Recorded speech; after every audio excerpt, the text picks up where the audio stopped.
Okay, why don't we go ahead and get started. Welcome everyone. I know it's between terms, but I appreciate everyone coming to hear our guest talk. So it's a great pleasure to introduce Dr. Julian Hong, who is currently a resident in radiation oncology. Has 1 year left on that, meaning that in about, well, he'll probably start looking for a job soon, but will be hopefully finding a job in a year. And he's exploring many different institutions, including on the West Coast here. I was actually introduced to him by a good friend of mine who is at Duke, Dr. Jessie Tenenbaum. Some of you may know her. She's very active in AMIA and so forth. And she told me about this radiation oncology resident who did this really great EHR data project with her. So that's how I got to meet him at the AMIA Summit. But in any case, Dr. Hong has a lot of training. He actually got a bachelor's degree from Stanford in biomedical computation in 2008, then got a master's degree in bioengineering at Stanford. At that point, he decided he wanted to go to medical school, so he went to the University of Wisconsin, where he graduated with his MD degree. As radiation oncologists often do, he did a year of internal medicine at Yale before doing his residency at Duke, where he is now. And along the way, he's had interest in informatics, and he's going to tell us a little bit about that. So, Dr. Hong.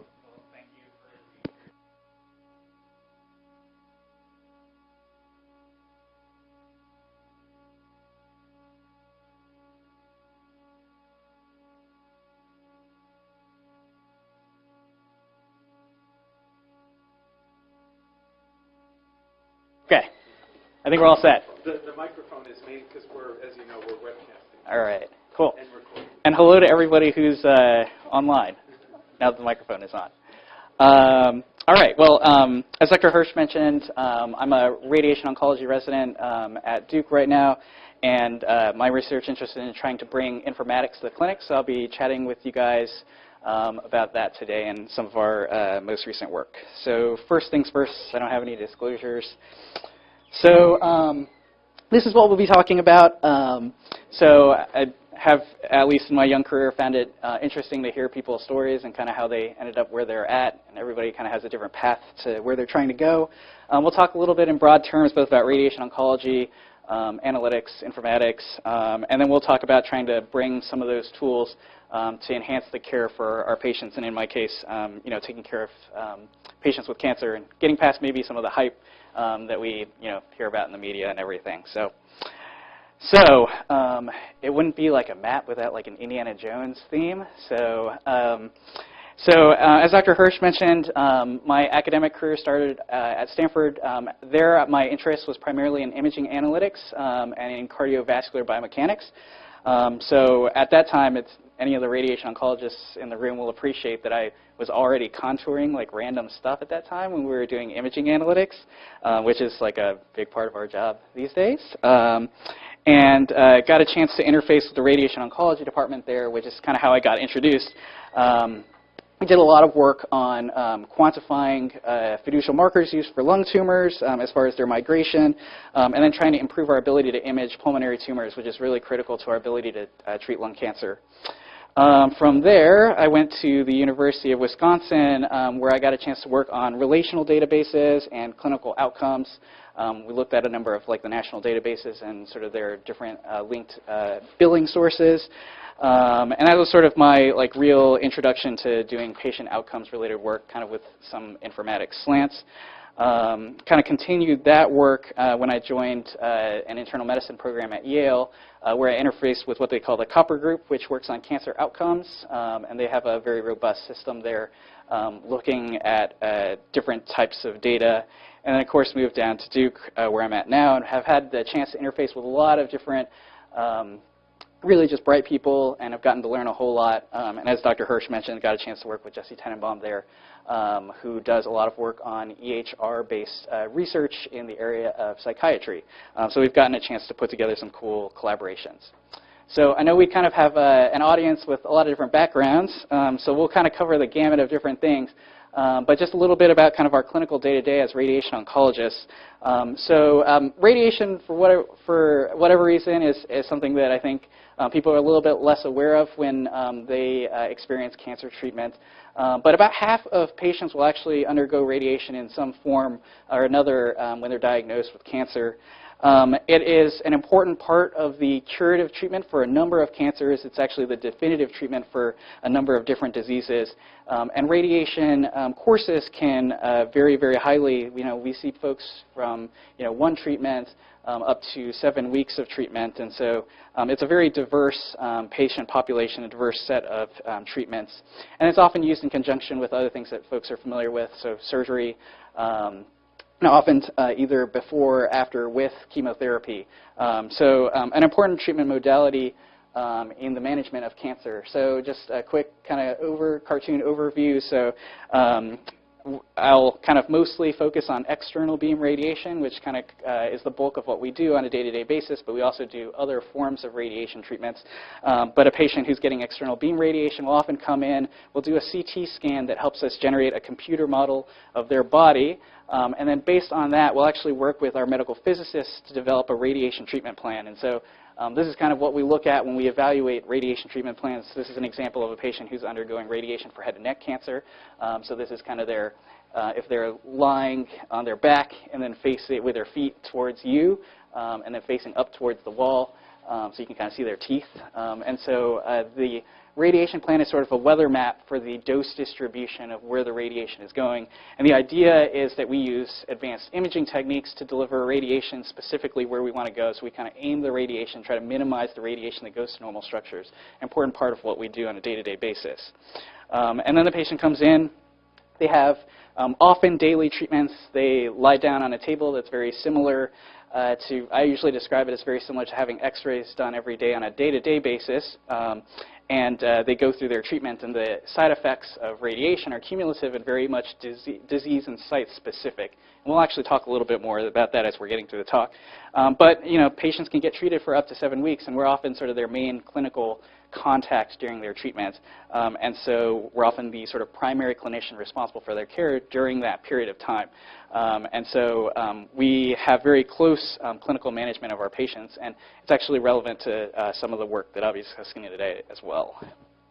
So it's probably not an audience where I need to overhype like analytics. Probably need to underhype analytics. But in the, of course, in the popular media, we're constantly hearing about applications of AI, just a laundry list of things, and of course, IBM Watson, which has been relevant to some cancer-related efforts in various domains. AI is actually probably used for things that we probably shouldn't be applying it to. So. But it forms a major component of, analytics and informatics forms a major component of my research interests. So I can't go through a talk about analytics without talking about sports a little bit. It's just kind of how I am. And I'd say probably like my first, I did a lot of informatics-based research and imaging analytics-based research, but sort of my first foray into like predictive analytics is in sports analytics, and I'm a child of the Moneyball era. And so I think the most sort of important lesson that I've gotten from that is that all of us have important things that we can learn from other disciplines that are doing analogous projects in other areas. And I think that there are interesting things that we can learn from other disciplines. And one of my hobbies on the side is actually to work on predicting results from the NCAA tournament every year. Any college basketball fans remember Villanova had a pretty solid run through the tournament for any Villanova fans. So my brother and I actually compete in the annual Kaggle competition for March Madness. And so I'll get to the lessons here eventually, I promise. But I actually tracked the score, so Kaggle's scored on the log-loss scale.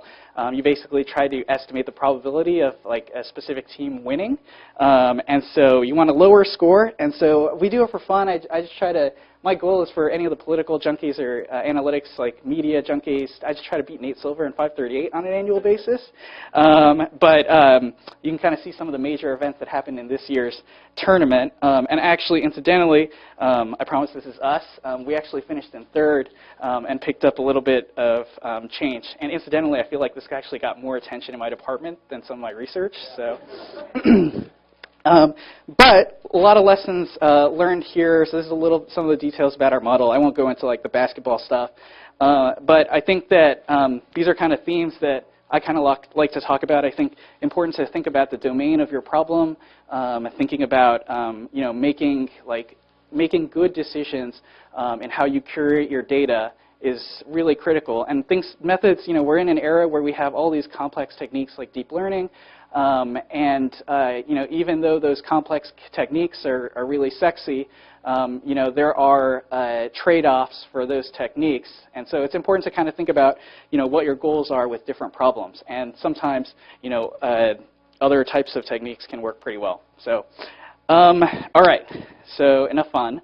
We'll get to some clinical decision making. So, so as a physician, we have a lot of points where we need to make really important decisions. I'd say the basis of our sort of cancer training is to think about, what kinds of treatments are the most appropriate management for a patient who comes in the door with cancer. And so the way that we make decisions is largely grounded on our physician training. So, I'm finishing up the 5th year of post-medical school training. And so, we learned during this period of time a lot about the prior studies. So there's the sort of hierarchy or pyramid of different grades of evidence. And those are all things that we kind of learn about and we try to integrate into our clinical practice.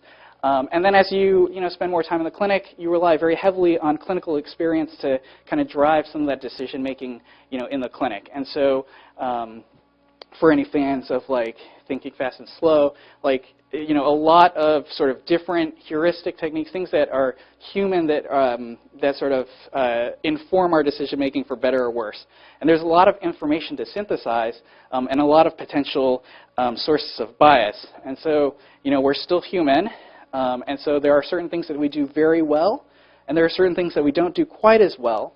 And so there are certain domains where information technology and analytics can really serve to improve our ability to take care of patients. And so analytical techniques, I think, play a role in a number of domains. I just kind of pointed out like knowledge discovery. So in an era of omics, we use a lot of analytical techniques to try to generate new hypotheses and generate new data. But I think sort of my interest has mostly been in trying to improve our ability to make clinical decisions. And so we'll kind of focus on that in this talk. And I think that in a lot of ways, those two areas go hand in hand. So how do we make decisions in the clinic? So we rely heavily on different sources of information and rely heavily on things that are readily digestible in the clinic. And so in cancer, imaging is an important component of our decision making. And oftentimes, we sit there, we look at an image, and we try to glean information from it. Sometimes we try to simplify it with really basic quantitative adjuncts. And so this is a study that we did looking at PET scans during the treatment of anal cancer as sort of an example. We typically do PET scans in anal cancer before treatment, and we do it after treatment. But one of the things that we tried incorporating at Duke was doing it during treatment to see if it gave us sort of any independent information. And one thing that we found was that, if you took a look at an image or you had a radiologist review the image, the sort of discriminatory ability was not quite as strong as using quantitative metrics, even basic quantitative metrics. I kind of cherry-picked the case so that it's like kind of easy to tell visually, but most of the cases don't end up like this. So the top row is one patient, the bottom row is another patient. The first scan is sort of what it looked like, what their cancer looked like before they started treatment. And so you can see that you can take my word for it. But the two images are pretty sort of similar, and they actually have similar quantitative metrics. But then, when you get the second scan during their treatment, you can see that there's a big difference in the patient who has a better scan, which is sort of less red, basically had a better outcome. And so this kind of was borne out in our study. So that's kind of a sort of a simple case, but different types of things that we apply to try to help us make treatment decisions.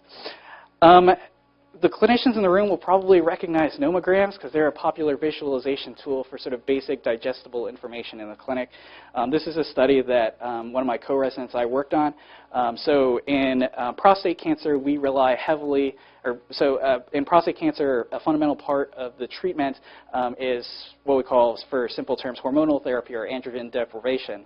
And so we often sort of the discussion with the patient often is grounded in the assumption that the side effects of androgen deprivation are essentially temporary, and so their testosterone will recover at some point.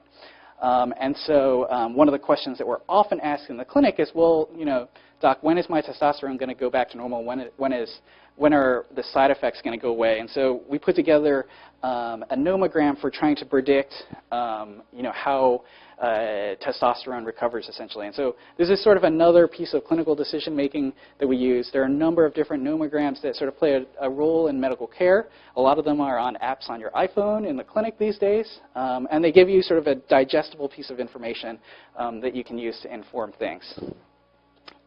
And then the last thing, sort of as we transition to more advanced analytics, is sort of the decision tree analysis. And so I often present this to clinicians because it's sort of it's a familiar form because a lot of studies, particularly in cancer, are built on decision trees that separate out groups into simple variables. And so the nice thing about decision trees is that they are sort of the basis of a lot of our machine learning techniques. And so it's kind of a good starting point for clinicians. So this is a study we put together that looked at patients that had what we call oligometastatic cancer, which is sort of limited metastatic cancer that's treated with aggressive radiation therapy. And the idea was to try to break them out into groups that have differential outcomes. And so one of the nice things about these models that clinicians sort of always ask about is like what goes into the model, how is it interpretable? Because I think that that's one of our major barriers for using more advanced analytic techniques in the clinic.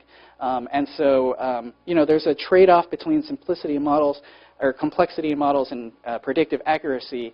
And so it's important to sort of keep in mind that need for some interpretability for clinicians when they're trying to explain things to the patient and try to motivate their clinical decision making. So just kind of a quick overview, but machine learning in the past year plus or so has had a number of predictive successes that have been really just popularized in the media. They're often ways to sort of manage high-dimensional data. They're typically classification problems. And one thing I always like to point out is that they're often analogous to problems that are in other domains and other areas of study. And that's part of why I think that there's a lot to learn from how we advance science in other areas and trying to bring them to our discipline. But one of the major caveats is that their integration into clinical practice is still very much a work in progress, and that's kind of one of the areas that I'm sort of interested in trying to work on. So just a couple of quick examples. Recently, the FDA, I believe that IDX was one of the first FDA-approved AI-based devices that basically detected diabetes-related eye issues. Signal processing techniques can be used for looking at cardiovascular disease and electrophysiology. Visual image analytics can be used for identifying melanomas, which actually, interestingly, there was, while we're talking about integrating things in the clinic, there was actually a recent study that compared melanoma and skin cancer classification versus physicians that was published in the Annals of Oncology. And then there was a big effort that got a lot of press, I think, from Google, UCSF, and UChicago that tried to look at hospital outcomes based on EHR-based data as particularly relevant to some of the stuff that I do. And so some interesting type work. So, we're in this domain that has a lot of data. So radiation oncology is no different from a lot of medical specialties. I'd argue probably we rely very heavily on data. And so we have imaging that's typically in a radiology PACS system. Our treatment planning itself is a huge source of data for us. In addition to that, we often do real-time I guess, routine imaging during treatment, which can also give us some data. And then, of course, everybody's favorite piece of software, the electronic health record, is a vast area of data. So within the EHR, there's tons of information. I don't think that that's readable as it is, but there are a lot of data that exists in structured data forms, and so this is actually a study that we're doing with the cooperative studies group in the VA over at Duke, basically looking at all of the different structured comorbidity data that's present in the EHR system and how they relate to each other chronologically. But I think it serves as a good visual representation for just like how much stuff there is and how much you need to sort of think about making things into appropriate scales to make them manageable and usable in analytics. I always bring this slide up for the clinicians, but this was a study in primary care physicians and how they use the EHR. And there's only one number that I want to highlight, which is 49.2%, which is the amount of time the primary care doctors use tabulating data in the electronic health record. And so we spend a tremendous amount of time as physicians putting data into the EHR, but it's often felt to be very difficult to get data out of the EHR. And so this is actually the first Google image search that you get when you look up med student computer. But a lot of the retrospective clinical studies are grounded in manual review of patient charts, often by med students, often by residents, where we spend a lot of time just trying to pull information out. It's tedious and can often be error prone. And so you want to take this and transform it into this, where you could have computers do more of the work for you. It doesn't have to be C3PO. But this is sort of how we get to that learning healthcare system. So in radiation oncology, there have been a lot of applications of machine learning, I think most strongly in basic science with the use of different omics. Medical physics has actually done a really good job of taking the lead in using advanced analytics, purely, I think, by the fact that it's a very quantitative discipline. And so they've sort of incorporated a lot of really interesting work as far as imaging analytics and trying to put together treatment planning systems. But there's been limited work on clinical outcomes and really just trying to implement things in the clinic. So our work focuses, or the work that I'll focus on here, is primarily related to trying to improve the quality of care for cancer patients. And I think that for certain complex predictions that are sort of different, the goals of your prediction models are different from some of the types of models that I presented earlier. Those kind of require more complex systems. And I think that you're willing to compromise some in the simplicity of the model to make more accurate predictions. And so during radiation treatment, about 10 to 20% of patients will actually get admitted during their care. It's very dependent on what kind of disease site they're being treated for. And so that can result in a number of bad things. For one, ending up in the hospital or the ER is not a good thing. But when that happens, it also can often result in treatment breaks, which can compromise cancer outcomes in radiation therapy. And it can also, of course, result in increased healthcare costs. And it's been a real priority for CMS and insurance payers, really to try to prioritize this. And so this was actually a review that was recently done that highlighted some of the best practices, and I think extend from not just general oncologic care, but also to radiation oncology. I kind of hone in on trying to identify patients that are at high risk for having unplanned ER visits or hospitalizations. And of course, they have one of the lines is predictive analytics.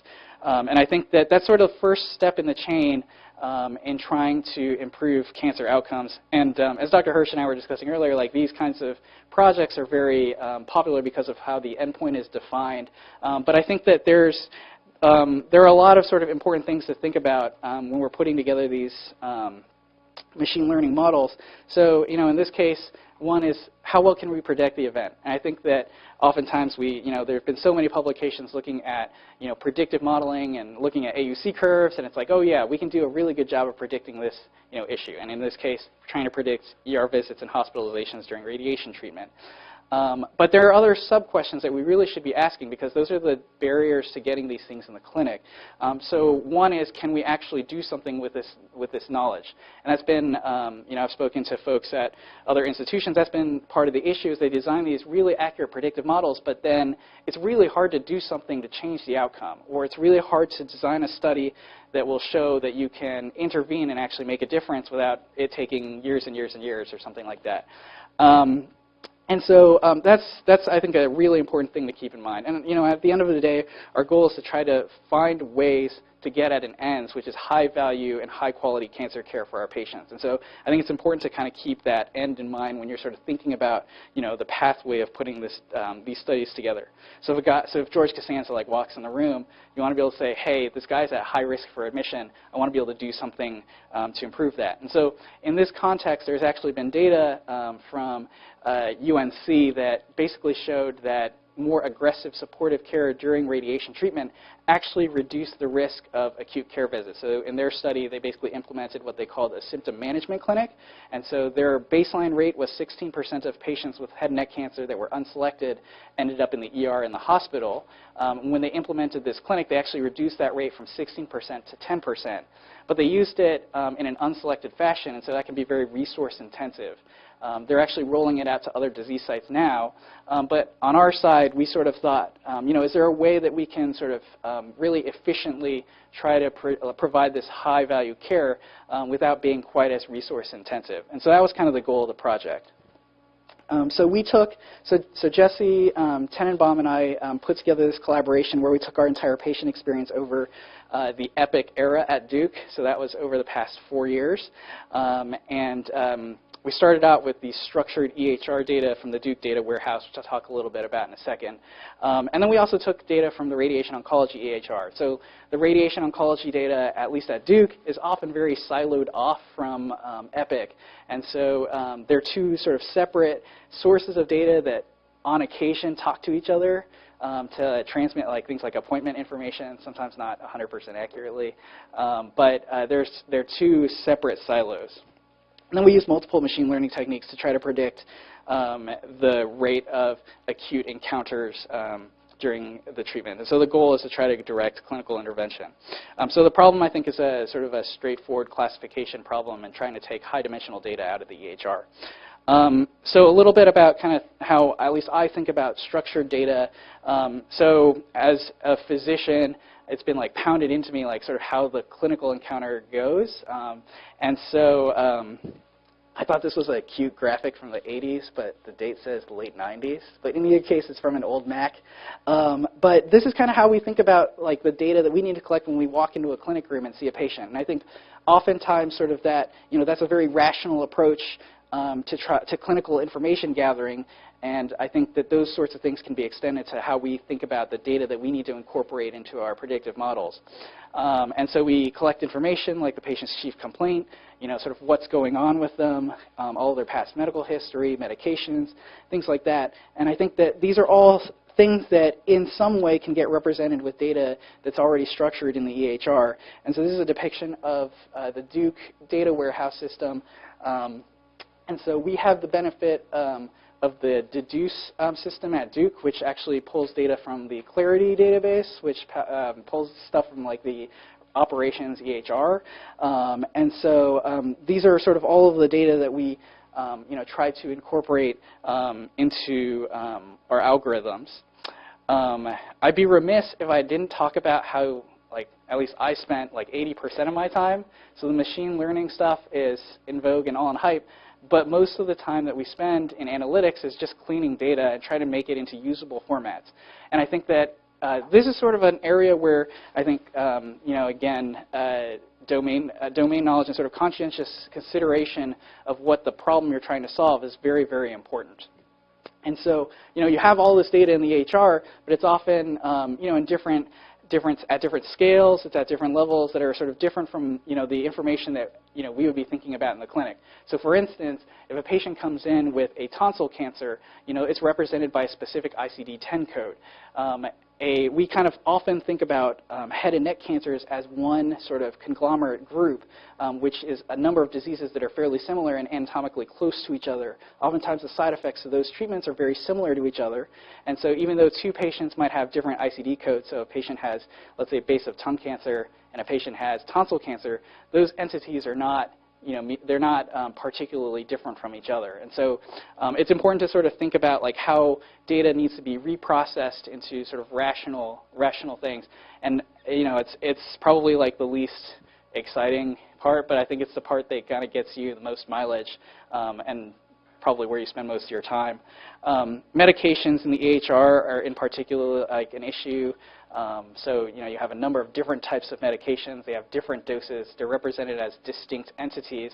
And it's important to think about different medications that have, or let's say one medication that has multiple names. So you want to make sure that those medications are put together. And then you also have to think about medication classes, because oftentimes medications are fundamentally interchangeable with each other. And so it's important to kind of represent that logic in trying to put together the data. And so that's sort of part of what we did.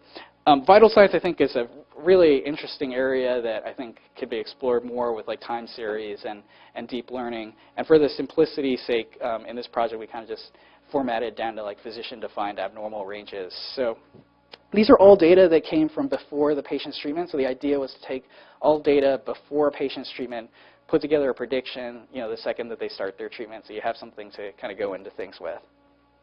So training and test cohorts as the norm. So we use 3/4 of our data for the training cohort and 1/4 for the test. And these are the machine learning algorithms that we use. I'll talk a little bit about those for the clinicians in the room. And then I kind of think of two controls that we use. So there's the LASSO logistic regression, which I think is it's probably the best way to try to approximate a logistic regression model to make it like something that's interpretable for a clinician.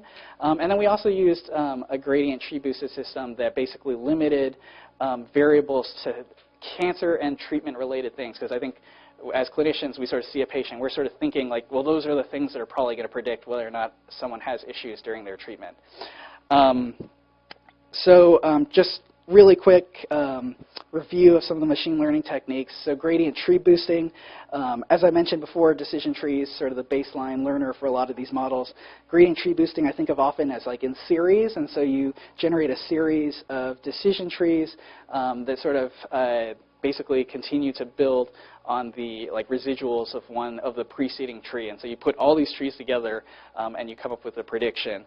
And in contrast, I often contrast it to the random forest, which is instead of in series, you have trees that are in parallel. There are a bunch of sort of weak decision trees that you can sort of put together, and as a team, they're able to make more accurate predictions.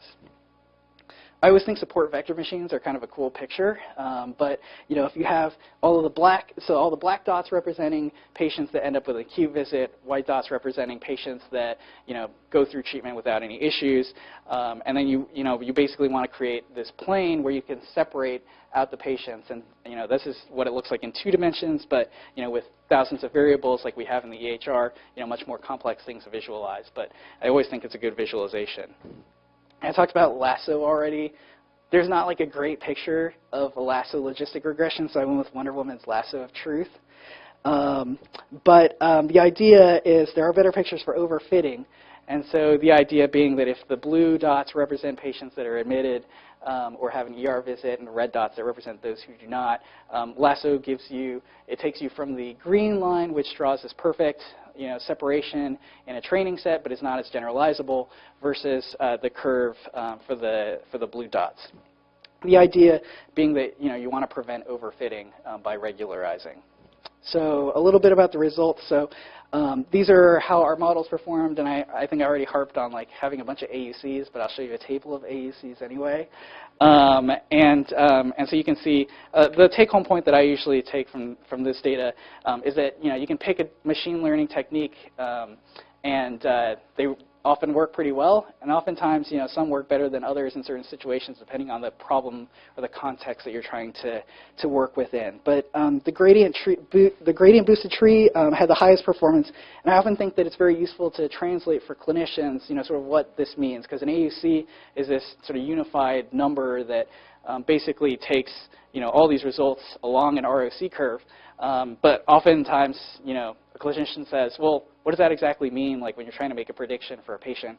And so if you pick a cut point that's based computationally, for example, you can have a sensitivity of 81% compared to a specificity of 67%.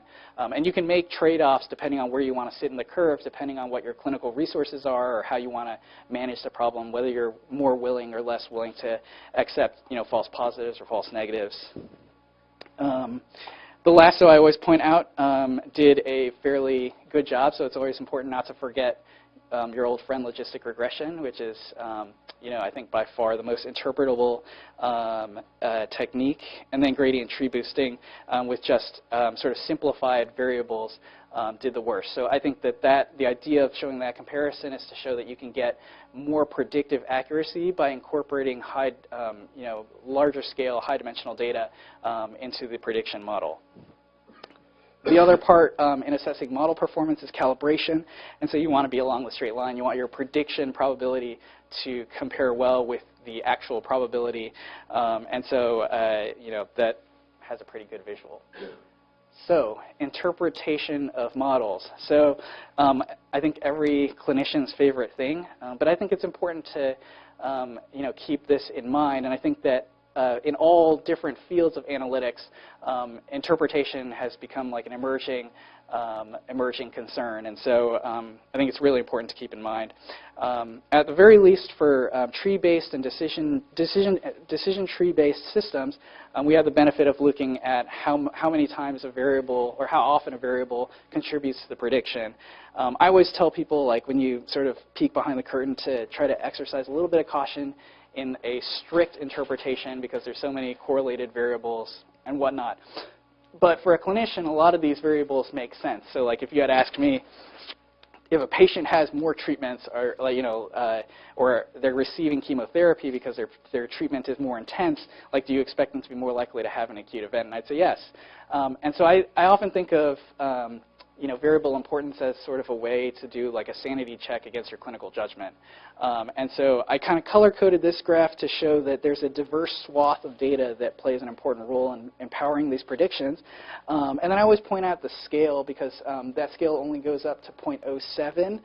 So none of the variables really, when you take everything and put it together, even though it looks like number of radiation treatments dominates the model, it actually does not comprise a huge amount of the predictive value of the model. So you can see that there are a number of sort of different types of variables that include, the encounters that they had in the EHR, the lab results that they had in the EHR, and so all sort of important things that play a role in the prediction.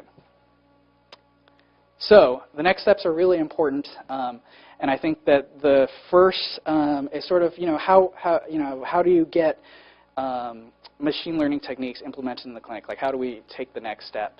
And for a better or worse, sort of our gold standard is still the clinical trial. And then I think that we're always trying to make predictive models better. And so Jesse and I both have an interest in trying to use NLP techniques and trying to get unstructured data harnessed to improve our predictive abilities. So I'll talk a little bit about that. So clinical trials, I think like most of my attendings would say, like, oh yeah, like, how do we get this in the clinic? Like, how are you going to test it? And I think, like, at the end of the day, it often comes down to, like, having some kind of prospective evaluation and some kind of comparison in the clinic. I think the other component of things is external validation because data is collected differently at different institutions. And so, it depends on sort of how you think about models, whether they're sort of a modeling approach at one institution that you can apply at another institution, or if it's the model you generated at one institution, can you apply that model at another place? And so I think those are both kind of valid ways of like looking at trying to solve the problem. But really the question is, how well does it work in the clinic? How does the computer compare to a physician's prediction, and whether or not there's incremental improvements in our ability to intervene with patients? So this is actually a clinical trial that we're putting together. I actually just finished writing the protocol, but hopefully we'll get this off the ground soon. But we're going to take all of the patients that we treat in our department at Duke, and we're basically going to calculate a risk score for every patient that walks through the door. This is all automated through our data warehouse, and then we'll take the patients that we would consider high risk, so having a greater than 10% risk of ending up in the ER or getting admitted. That comprises about 38% of patients that come through the door. And then we'll actually randomize those. So there are a couple of different approaches that you can have for trying to design a clinical trial. One of them being that you can use these risk stratification tools to try to enrich a population for an event. And so it's not, to a certain extent, that's sort of a pragmatic approach of trying to integrate these models into the clinic. And so the patients that are at high risk will get randomized to either receiving sort of standard of care, and in this case, what I mean by that is they'll get seen by their radiation oncologist on a scheduled basis once a week. We see our patients kind of on an ad hoc basis in addition to the once a week clinical evaluation, but sort of on a scheduled basis, they'll definitely see their radiation oncologist once a week. And then the other arm is sort of the UNC study. So what we would do is these patients would also get evaluated a second time every week in a symptom management clinic that's staffed by our nurse practitioner. And then the idea is to try to compare what the acute event rate is, whether they end up in the hospital or not, in both of these arms. There are a lot of sort of interesting sub-questions, too, that come up. You know, how does having more frequent clinical evaluation impact patients' quality of life while they're doing their treatment?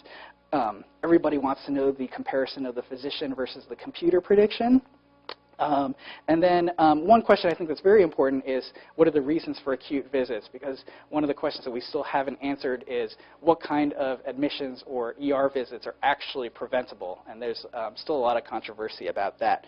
So that's, I think that's sort of one way that we can try to get these machine learning tools into a clinical context so that we can take advantage of accurate prediction.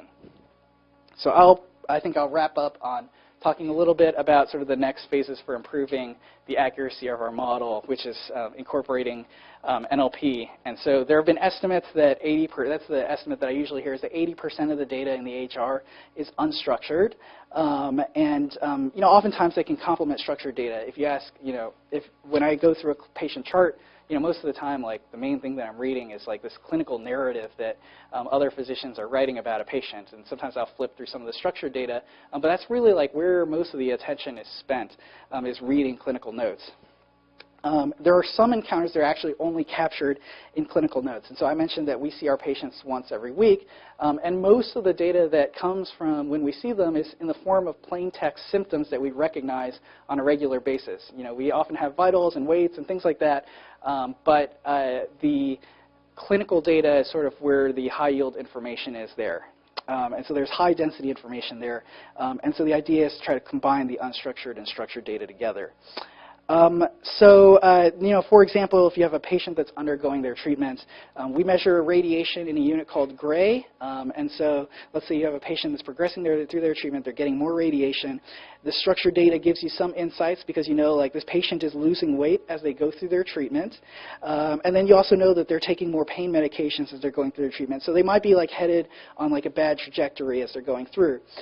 Now, if you complement that with some of the text data that you can get out of the clinical notes, suddenly you have more information. And, in theory, you can try to take that information to give you a more accurate prediction about whether or not someone's going to end up in the ER or in the hospital. And so, you have this patient that's like essentially eating only a liquid diet. That's not something that's represented in structured data in any form. It's only represented in the unstructured data. So I think that there's pretty good familiarity here with CTAKES. Which is a rule-based NLP system. Basically, the gist is that you can take sentences and try to tokenize them and turn them into concepts that are present in different standardized dictionaries. And so we use CTAKES version 4.0. And so, for example, if you have this clinical note, this is kind of a fake note that I wrote for a patient that would be in our clinic. So if a patient comes in, we're looking for symptoms, like, so they have prostate cancer. We talk about hematuria. CTAKES can actually recognize that pretty accurately. It also does negations fairly reasonably. And so then you end up with, a structured form of the unstructured data where you have a negation for a SNOMED term that represents hematuria. And so we've kind of added on this extra data that tells us, this patient is having XYZ symptom, and you know that it's negated. And so this is really preliminary data that we'll be presenting hopefully updates on at AMIA in the fall.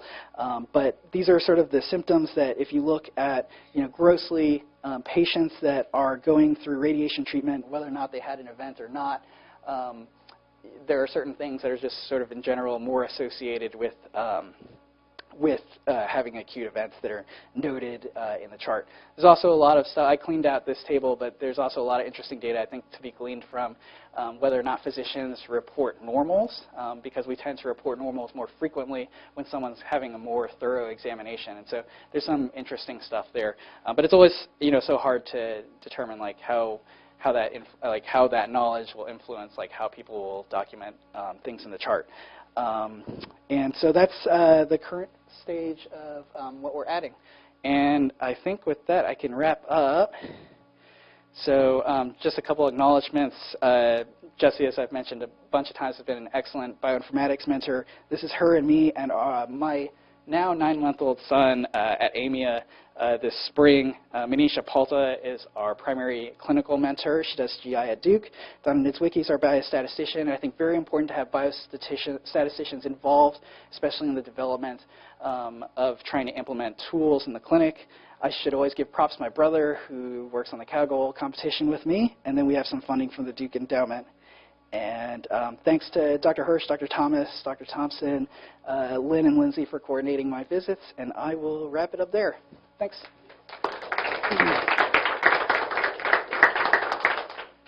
So I think I'll take the liberty of asking the first question. I can think of a lot I would want to ask you. I want to give others.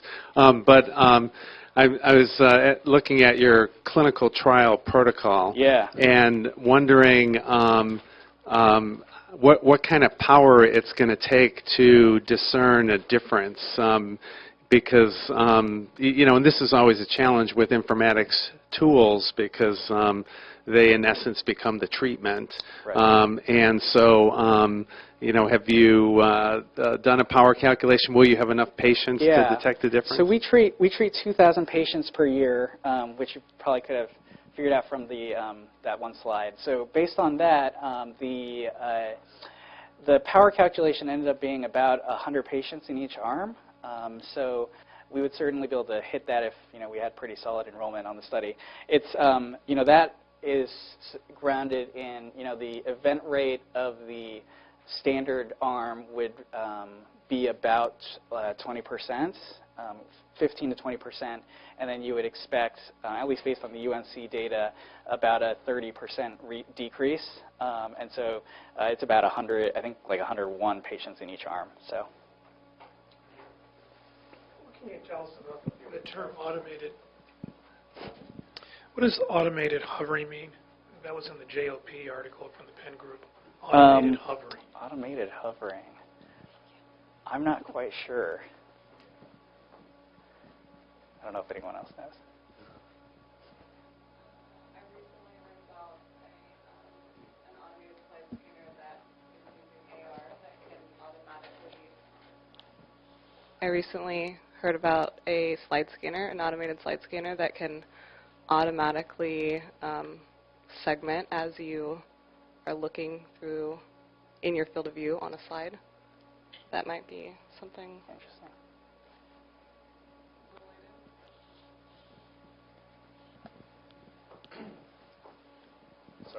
Well, it could be related. It could be like an eye tracking integration system, so it's watching what you're seeing and then trying to trace.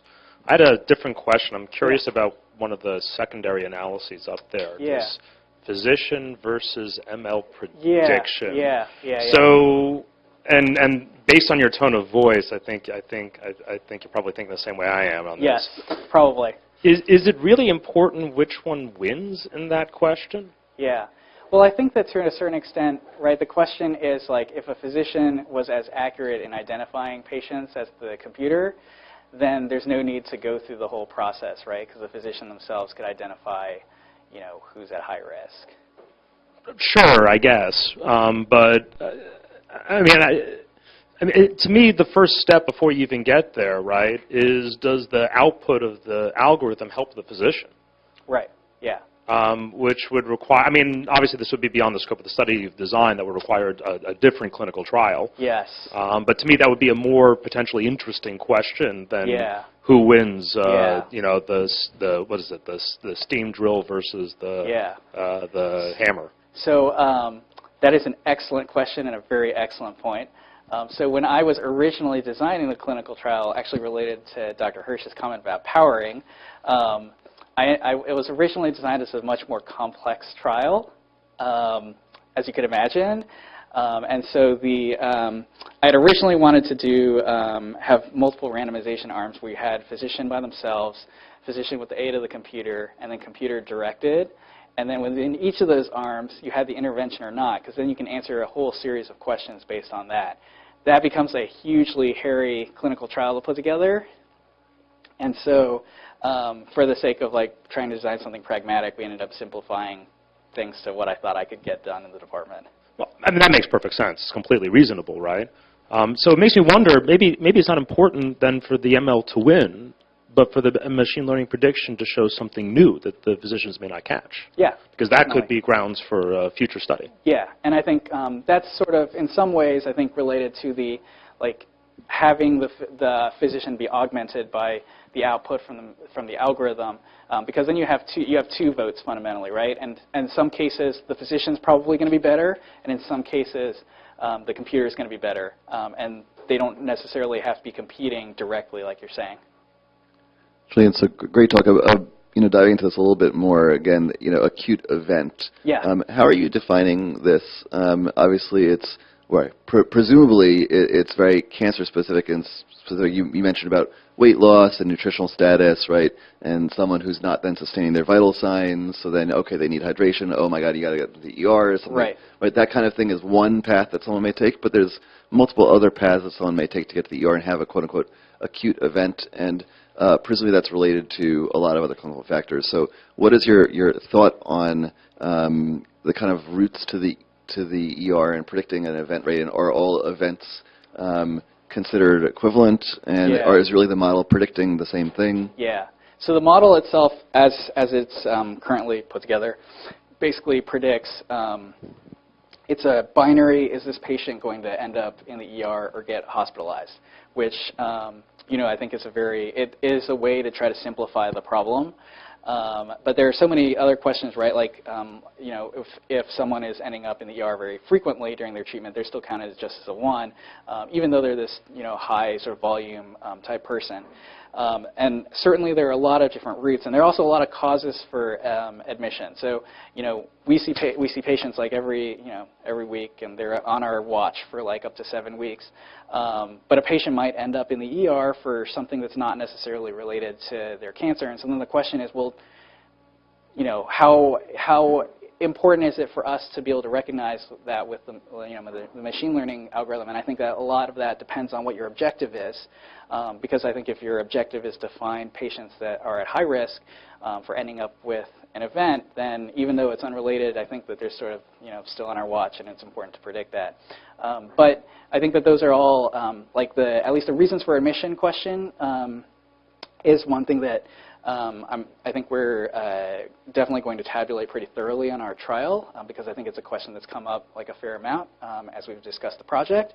And then, you know, I think that we've thought about like other endpoints as well that sort of are different points on like the road to the ER. And I think that those are all sort of fair game for things that, you know, maybe you can be more systematic in trying to make like a prediction for those things. But, you know, with the all cause like ER or hospital visit is sort of the most analogous thing that compares with the endpoint that was used in the UNC data. And so because we kind of have data on like what that intervention can do with that endpoint, that's kind of how we designed the algorithm. Hi, great Hi. talk, thank you. I'm sure you're probably aware of this study, but there was Ethan Bausch out of Mount Sinai did a really nice study that's very similar setup to this, where he used patient-reported outcomes. And I'm curious to know whether you've thought of, because one of the arguments or like suggestions you said was, it's very resource intensive to have these symptom management clinics implemented. And his argument after like running the study was that actually you can reduce the amount of acute events, and his definition of that I think was like ER visits. And so I'm curious to know whether you could use some of these, like use the machine learning predictions to essentially be like, okay, well, can we get to the same point as what you would if you actually had patients like reporting this in like an automated system? So the Ethan Bausch data is actually pretty interesting for just to kind of describe that. So basically what they did was I think they incorporated a patient-reported outcome system online where patients could report sort of what their symptoms were online. And they actually found that patients had a much lower rate of ending up in the ER, and their clinical outcomes were actually better in the patient-reported outcome group. And they randomized patients to either approach, which I think is pretty profound and speaks to the power of like having these like systems that allow for direct communication between a physician and a patient.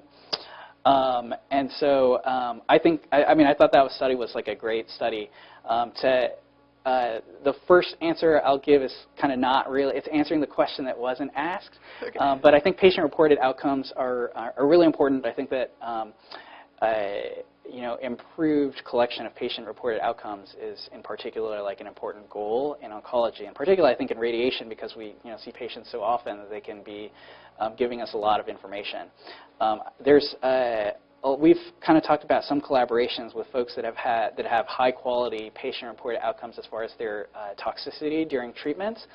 But it's mostly been along the lines of discussing how we can use NLP systems in relation to that, because they have high-quality data, and we can both think about how well NLP works, because there are a lot of limitations to NLP in its current state.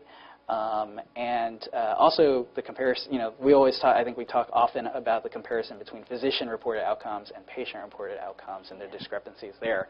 And so I think that's a really interesting source of data. As far as building prediction models for those outcomes, I think it depends on the specific outcome, because I think that it kind of comes back down to like sort of what is the question that you're asking and what is the data that you have, and how well can that data approximate what your outcome is. But I think that we're often surprised about things that can give us predictive information, even if it's not causal.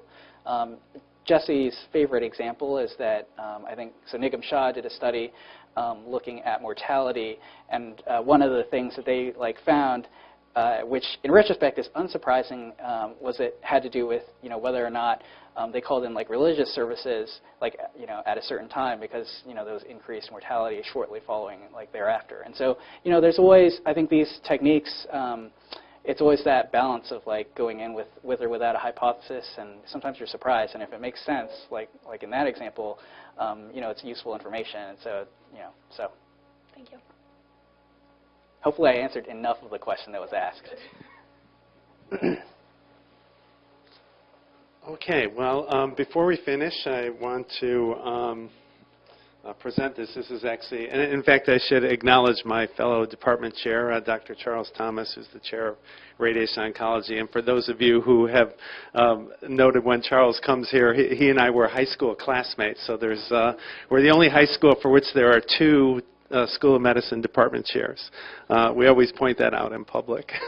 Anyways, he brought this as a token of appreciation for Dr. Hong coming to visit us, and we'll hope he'll be here in the future. So thank you all for coming today. Thanks for listening.